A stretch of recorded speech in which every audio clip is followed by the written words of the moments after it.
जाग जाए किसी जमाने में तो वो कह देगा, पर जब एक आदमी गलत करने का आदी हो जाता है तो इसकी पूरी लिस्ट लग जाती है। वो पीछे रहेगी ना पूरी लिस्ट, ये लिस्ट सारे मुकदमों की लिस्ट है। तो जो आदमी हवालात हो, कानून हो, कोर्ट कचहरी हो, उन चीजों में वाकिफ हो जाए, उससे अपना दूसरा घर समझने लग जाए, तो उस आदमी को कोई डर नहीं रहता। अब सवाल तो ब्रजभूषण जी ने इन पे भी उठाया ना, कह रहे हैं कि फंडिंग कहाँ से चल रही, राजनीतिक मुद्दा है। तो उनको बोलो आरटीआई लगाओ। आपको किसने रोका? आपको किसने रोका? आप तो एक एमपी हो, भाजपा के सांसद हो, सरकार में बैठे हो, आप जांच करवा लो। किसने रोका? कौन फंडिंग दे रहा है? क्या है फंडिंग? एक बात बताओ, ये पानी की बोतल भी एक भाई ने दी है। यहाँ कौन से दूध पहलवान बंटवा रहे हैं, कौन सी लस्सी बंटवा रहे हैं। अगलों के पास लाइट चली जाए, बात सुनो पहले, लाइट चली जाए अगलों के पास में, तो लाइट के बाद जनरेटर का प्रबंध नहीं, अगलों के पास मच्छर में बैठते हैं। नमस्कार, मैं प्रियंका और आप देखना शुरू कर चुका बोल विधायक। और देखिए जंतर मंतर पे आज पूरा 10 दिन हो गए हैं इन खिलाड़ियों को यहाँ जंतर मंतर पे बैठे हुए, लेकिन उसी के साथ साथ ब्रजभूषण जी के जो लगातार बयान आ रहे हैं, वहीं अयोध्या से जो महंत हैं कई अयोध्या के, वो कह रहे हैं कि हम ब्रजभूषण शरण के समर्थन में हम यज्ञ करेंगे और हम धरने पर बैठेंगे। उसी के साथ मेरे साथ है गिन्नी सानी, उन्हीं से जानेंगे इस पूरे मुद्दे पर क्या है उनकी राय। हमारे पूरे देश के अंदर आप समझो इस बात को कि धर्म के आधार पे आज मुजरिम को बचाने की किफायत चलती है। आप अपने आप को थोड़ा सा पीछे लेके जाओ। आसिफा का मुद्दा, जम्मू कश्मीर की कटवा की लड़की, एक 8 साल की बच्ची थी, उसके लिए भाजपा के लोगों ने तिरंगा यात्रा निकाल दी थी। आप समझो इस बात को, एक बच्ची का 8 साल की बच्ची का मंदिर में बलात्कार हुआ और उसे बचाने के लिए आरोपियों ने तिरंगा यात्रा निकाल दी। मैं मुद्दा नहीं, मैं आपको मुद्दा यही बता रहा हूँ कि धर्म का एंगल देख करके, आप समझो, पहले आप सवाल पूरा सुना करो, जवाब भी लिया करो फिर, कि धर्म का एंगल देख करके कुलदीप सेंगर के लिए भी आज पूरे भाजपा के नेता निकल के आ गए थे। तो ये हमारे देश के अंदर कहीं ना कहीं सबसे गलत हो रहा है कि आप एक इंसान को बचाने के लिए एक धार्मिक एजेंडा चला दोगे। तो ये हमारे देश के लिए बड़ी खतरनाक स्थिति है कि धार्मिक एजेंडा मत चलाओ। लेकिन सर ब्रजभूषण जी लगातार कह रहे हैं कि अगर मोदी जी और अमित शाह जी कहें तो मैं इस्तीफा दे दूंगा। अभी मोदी जी क्यों कहेंगे? आपकी अंतरात्मा कुछ नहीं कहती। हर चीज मोदी कहेगा, हर चीज योगी कहेंगे, हर चीज अमित शाह कहेंगे। और अमित शाह क्यों कहेंगे? अमित शाह खुद एफआईआर खेल रहे हैं कर्नाटक में अपने बयान की वजह से। जिस देश का होम मिनिस्टर एफआईआर झेल रहा हो, वो किसी ने क्या इस्तीफे की पेशकश करेगा? उसे खुद इस्तीफा देना चाहिए। तो आज ये आप मत कहो कि वो कहेंगे। लेकिन जो आरोप इन बेटियों ने लगाए ब्रजभूषण जी उससे कहीं ना कहीं नकार रहे हैं। तो हर आदमी बोलेगा, कौन कह देगा मैं चोर हूँ, कौन कह देगा मैंने चोरी की है, कौन कह देगा मैं शोषित हूँ, आदमी शोषण करने वाला हूँ। कोई आदमी नहीं बोलेगा। एक पागल से भी पूछोगे तू पागल है, वो कहेगा मैं नहीं हूँ। तो कोई आरोपी नहीं कहता, आखिरी दम तक नहीं कहता। अंतरात्मा जाग जाए किसी जमाने में तो वो कह देगा, पर जब एक आदमी गलत करने का आदी हो जाता है तो उसकी पूरी लिस्ट टंग जाती है। वो पीछे रहेगी ना पूरी लिस्ट, ये तो इतने सारे मुकदमों की लिस्ट है। तो जो आदमी हवालात हो, कानून हो, कोर्ट कचहरी हो, उस चीजों में वाकिफ हो जाए, उसे अपना दूसरा घर समझने लग जाए, तो उस आदमी को कोई डर नहीं रहता। लेकिन सर अब सवाल तो ब्रजभूषण जी ने इन पे भी उठाया ना, कह रहे हैं इनकी फंडिंग कहाँ से चल रही, राजनीतिक मुद्दा है। तो उनको बोलो आरटीआई लगाओ। आपको किसने रोका? आपको किसने रोका? आप तो एक एमपी हो, भाजपा के सांसद हो, सरकार में बैठे हो, आप जांच करवा लो। किसने रोका? कौन फंडिंग दे रहा है? क्या है फंडिंग? एक बात बताओ, ये पानी की बोतल भी एक भाई ने दी है। यहाँ कौन से दूध पहलवान बंटवा रहे हैं, कौन सी लस्सी बंटवा रहे हैं। अगलों के पास लाइट चली जाए, बात सुनो पहले, लाइट चली जाए अगलों के पास में, तो लाइट के बाद जनरेटर का प्रबंध नहीं, अगलों के पास मच्छर में बैठते हैं।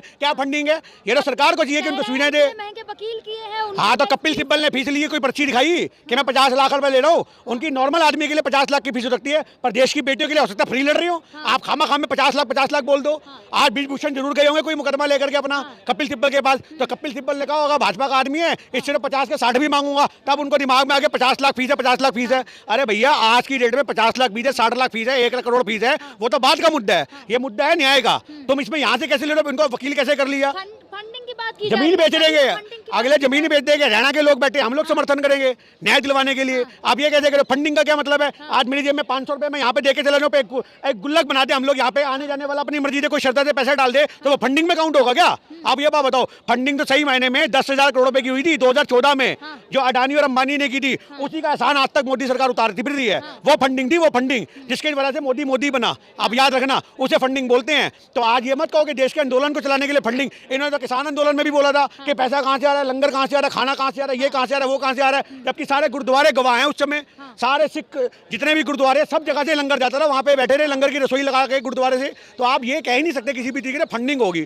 आज ये हमारे देश में एक किफायत चल चुकी है। कोई भी आंदोलन खड़ा होता है, पहला सवाल ये नहीं होता न्याय मिलेगा नहीं होगा, ये सवाल पहले रहेगा पैसा कहां से आ रहा है इनके पास ये कैसे आ रहा है। किसानों के एसी वाले ट्रैक्टर ढूंढते फिरती थी गोदी मीडिया। तो ये हमारे देश के अंदर सबसे बड़ी व्यवस्था खराब हो चुकी है कि आप न्याय मांगोगे तो उल्टे सवाल आप पे दाग दिए जाएंगे, आपके पास कहां से आया। लेकिन सवाल तो अब ये भी उठ रहा है ना इन खिलाड़ियों पे, जो जैसे ब्रजभूषण जी ने कहा है, जब मीडिया ने उनसे बातचीत की तो वो कह रहे हैं कि जब नाम है, जब पहले केवल 10 थी, अब कह रही है 10,000 है और भी कई हैं। तो ये तो उनको पता होगा, वो खुद इतने बयान दे रहे हैं, कितने अश्लील बयान दे रहे हैं कि मैं क्या शीला जीत की रोटियां खाता हूँ। आप ये बताओ, एक आदमी, जिस आदमी को ना भी पता हो, मेरे को नेट पे पढ़ना पड़ गया शीला जीत के फायदे क्या होते हैं, मुझे नहीं पता था। उनके बयान के बाद मैंने नेट पे पढ़ा, अच्छा इससे ये वाली पावर बढ़ती है, उससे वो पावर बढ़ती है। जिस आदमी को ये नहीं पता कि संसदीय इतने बड़े पद पे बैठ करके मुझे क्या बयान देना है, तो आप क्या अनुमान लगा रहे हो? उनकी आंखें किसी को बख्शेंगी? नहीं बख्शेंगी, याद रखना एक बात है। और आज हमारे देश के लोगों को शोषण की परिभाषा नहीं पता। आज हमारे देश के लोग शोषण को, बलात्कार को सिर्फ एक ही मुद्दे से जोड़ते हैं। आज किसी बहन बेटी को घूर लेना, ये भी बलात्कार की परिभाषा में आता है। उसे गुप्त अंगों से छेड़खानी करना, वो भी बलात्कार की परिभाषा में आता है। तो आप बलात्कार को सिर्फ एक ही एंगल मत दो। आज शोषण की कई सारी धाराएं होती हैं। तो आज उनके खिलाफ जो 1000 मुकदमे हैं, वो सिर्फ शीला जीत के असर से नहीं है, वो और भी हैं। एक इंटरव्यू में विनेश फोगाट ने कहा था कि उनका एक ऑफिस यहाँ दिल्ली में खुलने वाला है, जो 4 तल्ला है, जिसमें ऊपर केवल लड़कियों को रोकने के लिए कहा था ब्रजभूषण जी ने, लेकिन उस आरोप से भी नकार दिया। देखिए, सारे आरोपों से नकारेगा एक आदमी। आरोपी कब कहता है कि मेरे ऊपर सारे आरोप साबित करो? आज की डेट में ये आरोप साबित करना ना करना, ये तो जांच का विषय है ना। जांच में सहयोग करें, इस्तीफा दें। अगर आज ब्रजभूषण जी, हम आपको कहते हैं कि अगर आप आरोपी नहीं होगे तो आपको हम जैसे लोग ही, अगर आप नहीं निकले तो फूल माला पे ना करके कह देंगे लो भैया अपना पद वापस ले लो। आप समझो, पर ऐसा कभी होएगा ही नहीं, क्योंकि आरोप जो कोर्ट के द्वारा लगा है, पोस्को एक्ट लगा है। आज वो बच्चियां डर रही हैं सामने आने से भी, पर बहुत जल्दी उन बच्चियों के बयान रिकॉर्ड होंगे। 1-2 के तो बयान रिकॉर्ड हो चुके हैं और ये बहुत जल्दी अंदर होंगे। लेकिन ब्रजभूषण जी तो ये भी कह रहे हैं कि अगर मैं जंतर मंतर पर आया तो और भीड़ आएगी, मेरे समर्थन में बहुत लोग आएंगे। हाँ, तो अच्छी बात है, बैठो, किसने मना किया? ये बहुत लोग आएंगे, ये आपका एक्शन दिखा रहा है हमें पीटने आएंगे, शायद ये वाली बात हो रही है उनकी। बहुत लोग आएंगे, डरा रहे हो ब्रजभूषण जी, धमका रहे हो कि बहुत लोग आएंगे। अरे ले आओ, कितने लोग लाओगे? हम भी तो देखें कि बहन बेटियों की इज्जत के खिलाफ कितने लोग खड़े हैं और साथ कितने लोग खड़े हैं। हम भी तो देखें ये बात। तो आज हम चाहेंगे कि आए ब्रजभूषण। बहन बेटियों के खिलाफ अयोध्या के महंत हैं कई, अब देखिए यज्ञ करेंगे, धरने पर बैठेंगे। तो ये नीचता का प्रमाण है। ये अपने आप में नीचता का प्रमाण है। जो भी ऐसा काम करेगा वो गलत है। आज एक बंदे पे आरोप अगर शुद्ध साबित हो जाते तो आप यज्ञ करते कि देखो हमारा तो पाक आदमी निकल गया। पर जिस आदमी पे ऑलरेडी इतनी धाराएं हैं, आप उसे पाक कैसे बता सकते हो? बताओ। टाडा जैसी मजबूत धारा जो टेररिस्ट पे लगती है, आप पूरा इतिहास पढ़ना उस आदमी का।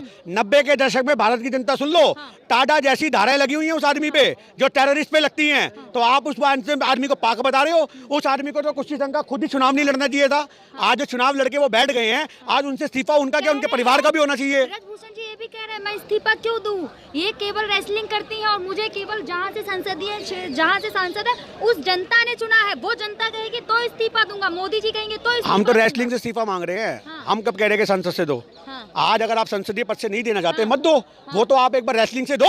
मेरी बात तो सुन लो मेरी बहन, आप एक बार रेसलिंग से दो, 4 दिन में आप पे मुकदमे साबित हो जाएंगे। 4 दिन में आपकी सदस्यीय संसदा जो है वो भी जाएगी, क्योंकि आप जेल में चले जाओगे। तो जो आदमी जेल में जाएगा उसकी तो सदस्यता अपने आप जाएगी। जैसे अभी आपको पता उसकी गई है मुख्तार अंसारी के भाई की 4 साल के लिए, उसको जेल में डाला गया। राहुल गांधी की गई। तो आज ये कैसे बच रहे हैं, सोचने की बात है ना।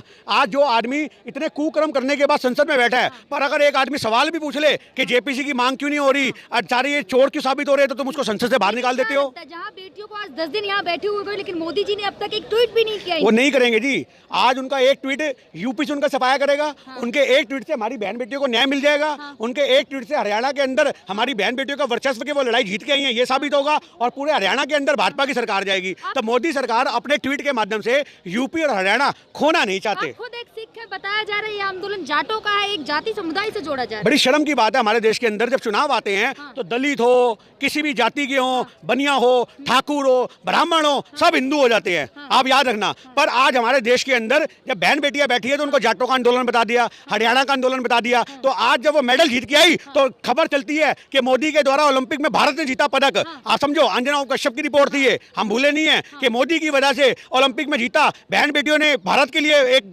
वो मेडल। और आज अगर बहन बेटियां बैठी है तो उसको हरियाणा का बता देना। ये दोहरी मापदंड क्या दिखाता है? ये दोहरा रणनीति ये दिखाती है कि हमारा देश बहुत कमजोर नेतृत्व के हाथों में है, जो अपने बचाव के लिए एक बहन बेटियों को भी शोषित ना मान करके आरोपी साबित करने में लगे हुए हैं। लेकिन आज यहाँ पे देखिए पीछे आपके पोस्टर लगे होंगे, 2 पोस्टर लगे, एक में जिसमें एक अंतर्राष्ट्रीय और राष्ट्रीय स्तर पर कितने पदक लाए उनकी लिस्ट हो गई, एक दूसरी तरफ ब्रजभूषण जी पे कितनी अभी FIR हुई है उनके पोस्टर लगे। देखिए ये सारे पोस्टर पब्लिक को जागरूक करने के लिए लगे हैं। कि आज बहुत सारे लोग यहाँ पे भी अंधभक्त से घूम रहे हैं। आप ये मत कहो कि यहाँ अंधभक्त नहीं आ रहा है, आए दिन यहाँ पे बहस हो रही है।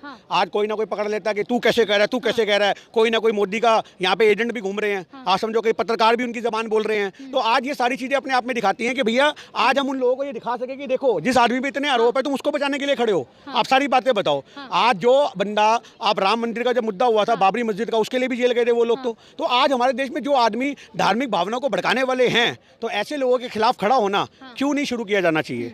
आज हमारा देश तिरंगे से जुड़ के चलता है, हमारा देश धर्म से जुड़ के नहीं चलता। धर्म से मंदिर चलते हैं, धर्म से गुरुद्वारे चलते हैं, धर्म से मस्जिद चलती हैं, पर देश हमारा तिरंगे से चलता है, संविधान से चलता है। तो आज जो संविधान को खंडित कर रहा है, तिरंगे के ऊपर सवालिया निशान खड़े कर रहा है, ऐसे लोगों के समर्थन में भारत के लोगों को बिल्कुल खड़ा नहीं होना चाहिए। अगर आज की डेट में आप बहनों के साथ नहीं खड़े तो कम से कम उनके साथ भी खड़े मत हो, चुप्पी साथ के घर में बैठ जाओ, गांधी के बंदर बन जाओ। पर अगर आप गलत आदमी का साथ दोगे तो सवाल आपके खिलाफ जरूर खड़े होंगे। लेकिन सवाल तो अब इन बेटियों पे भी कई खड़े हो रहे हैं जी। कहा जा रहा है कि पहले नहीं बताया, अब बता रही, जब होना चाहिए था तब। आज भारत के घर घर में कैमरा लेके घूमो, आपको कितनी बहन बेटियां ऐसी दिखेंगी जो ये बोलेंगी कि हमारा जो सौतेला बाप है, चचेरा मामा है, वो दूर का फूफा है, फापा है, वो हमारे साथ गलत करता है, और उनकी माँ भी जानती होती है। आप याद रखो इस बात को। क्राइम पेट्रोल से कितने सारे उदाहरण हैं, एपिसोड सर्च मारना उसके अंदर, कि बहन बेटियों का गलत करने वाले उनके सौतेले बाप, फलाना ढिमकना बहुत होते हैं, बचपन से उनका शोषण होता है, पर एक दिन वो पाप का गड़ा फूटता है। शिशुपाल का भी कृष्ण जी ने, याद रखो, शिशुपाल को भी कृष्ण जी ने, धर्म की बात करते हैं, इन्हीं को समझा रहा हूँ धर्म की भाषा में, शिशुपाल की माँ को बोला था कृष्ण जी ने कि तेरे बेटे की 100 गलतियां माफ करूंगा,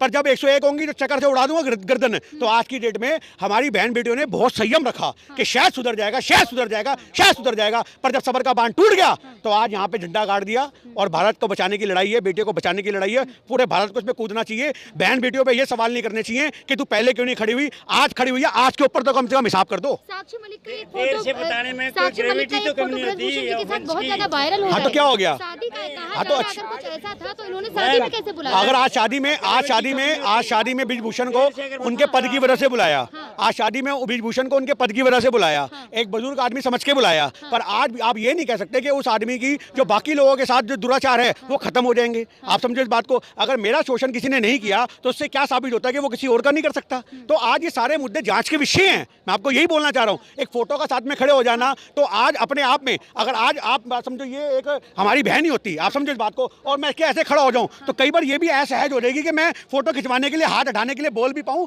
या ना बोल पाऊं। कई बार आपको देखना ऐसे जो फिल्म स्टार होते हैं वो जाकर के हीरो होते हैं, बुजुर्ग होते हैं, ऐसे ऐसे करके खड़े होते हैं, पर हीरोइन अपने आप को दूर बचा रही होती है। तो आप ये चीज़ों को यहाँ से मत पकड़ो, आप इन चीज़ों को यहाँ से पकड़ो कि न्याय व्यवस्था पे जब सवाल खड़े हुए हैं, जब बेटियों ने आरोप लगाए हैं, उन आरोपों के लिए सरकार क्या कर रही है? फोटो निकाल करके आप ब्रजभूषण को बचा रहे हो। आप समझे इस बात को। शीला जीत पे सवाल करता है एक आदमी, कितनी गंदी मानसिकता है उस आदमी की। मेरे को तो गूगल पे पढ़ना पड़ा शीला जीत का क्या असर होता है। आप समझो। तो ऐसे लोगों के साथ खड़ा नहीं होना चाहिए भैया। ऐसे लोगों को तुरंत बर्खास्त करना चाहिए, इस्तीफा करवाना चाहिए, जांच होनी चाहिए, और जांच के बाद आपको इनकी संसदीय जो क्षेत्र है वहां पे भी जनता इनके खिलाफ खड़ी होती नजर आएगी। आज लोग डरते हैं। आप समझे इस बात को। आज की डेट में भारत के लोग जिस कॉलोनी में रहते हैं ना, अगर उस कॉलोनी में भी कोई बाहुबली हो तो कितनी औरतें अपने पति को नहीं बताती कि फलाना आदमी मुझे घूरता है, फलाना आदमी मुझे छेड़ता है। आज एक बेटी अपने बाप को बताते डरती है क्योंकि उसको पता है कि मेरा बाप सुन नहीं पाएगा, जाएगा और वो सारे मेरे बाप को मारेंगे। कितने मुद्दे तो ऐसे हैं हिंदुस्तान के अंदर। आप कहां कहां लोगों को बचाते फिरोगे। तो इसके लिए यही है कि आप आवाज को मजबूत करो ताकि भारत के लोग एकजुट हों और आज ऐसे लोगों के खिलाफ मोर्चा खुले।